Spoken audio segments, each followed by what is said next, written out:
Season begins next month officially, but recently we've seen more storms before the season has actually started. Meteorologist Corey Smith explains why this may be the case. Since 2010, 10 years have featured a start to the hurricane season before June 1st. When talking about these early storms, their ingredients for formation remains the same as later in the year: warm waters, low wind shear, and tropical moisture. Looking at conditions right now, oceans are warm and running above average for the most part.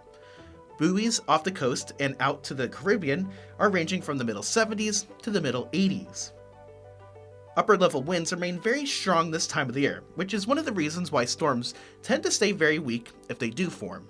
We have seen an increase in these weak storms recently though, with the last 2 decades seeing much more tropical activity compared to the years before. The global trends have become more favorable for these early storms, as shown by our partners at Climate Central. Oceans have warmed by multiple degrees over the past 100 years. This can be seen more closely in the tropical Atlantic, where sea surface temperatures have risen almost 2 degrees. Since 1970, storms that do form this time of the year typically happen in 2 areas, one off the Yucatan Peninsula and the other off the Florida coast. As of right now, both regions seem to be not favorable for any tropical weather. From the studio, I'm News 19 meteorologist Corey Smith.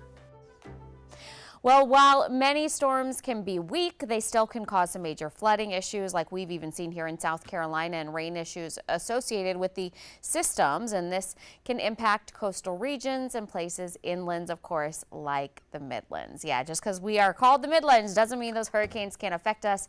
We know that all too well. Let's check in now with